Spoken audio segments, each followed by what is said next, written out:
Good morning. So recently, I've had a ton of high school and early college, so young adult clients who have ADHD, and we've been talking about how to help them manage their symptoms on their own. So going from having mom and dad provide those supports at home into moving it into a stage where they're more independent.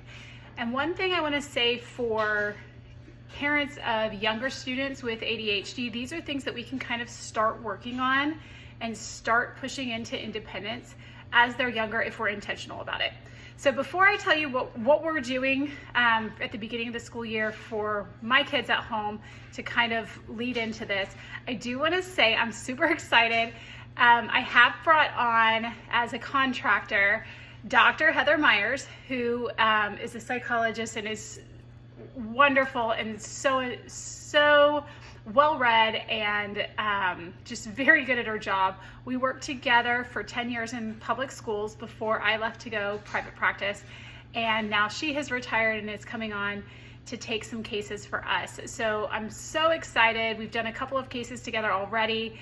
And so now at Academic Insights, we're able to take on those cases that you have concerns about ADHD or autism or emotional behavioral functioning. All of that we're able to help you with now, and I'm just so excited. So welcome, Heather. We're very, very happy to have you on board. So back to executive functioning. What we're doing at the beginning of the school year with my kids, because the beginning of the school year is one of the best times to put in new routines because it's new anyway, and so they're more likely to be accepted. So it's a lot easier than coming in October, December and saying, okay, now we're changing it. So one of the things that we can do for kids who struggle with executive functioning, and that's what kids with ADHD tend to struggle with, is we can make as many things that we do every day, we want to make them routine, as many things as we can. So for our nighttime routine, every night we're going to do the same three things. So we're going to lay out our clothes, brush our teeth, take a bath, and then it's bed. So whatever it is that you're doing every day, you want to make them exactly the same. And the same thing with the morning. And the way this works is that once we've done it exactly the same way for a couple of weeks, it moves out of our executive functioning and it just becomes routine. As an adult, I'm sure a lot of people watching can say that there are days that you've gotten to work and you don't remember the drive.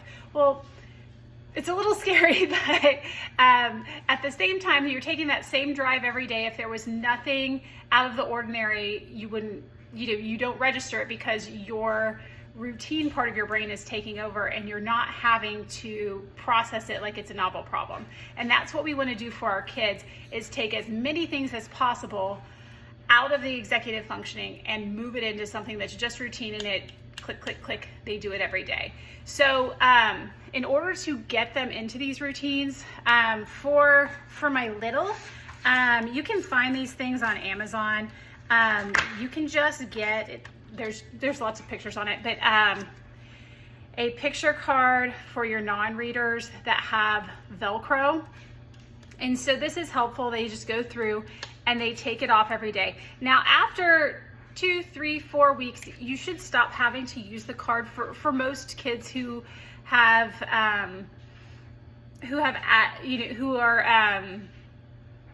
functioning at level of peers.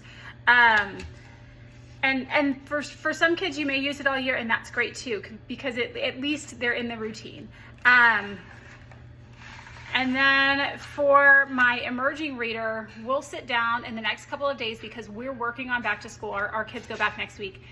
We'll sit down in the next couple of days and we will make his routine, and we'll pair pictures with words because he's an emerging reader, so he can start doing that. And then for your readers, you're just going to use words, and they'll check it off every day. You can laminate it and put it in, use dry erase markers.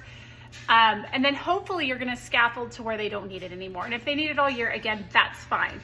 But the idea is that we get it into a phase where they know the routine every day. So just think about those things that they need to do every day and put them on a list. One thing that I like to do is I'll put something that I know they like at the end of it. So it's not really a reward, it's just the last thing we do.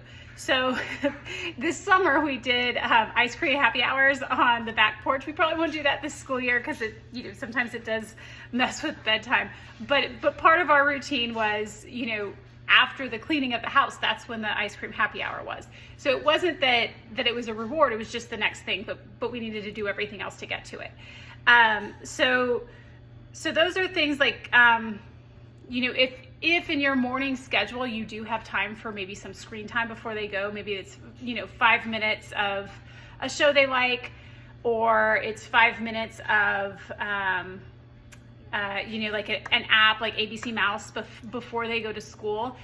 If you put that on the routine, that kind of helps to get through the rest of it, because they know there's a finite amount of time, and if they don't get to the end of the routine, they don't get to do that thing. So those are tips for getting started in the school year and trying to get some things into routine. Welcome, Heather Myers, and let me know if you have things that you put in your routine in the morning.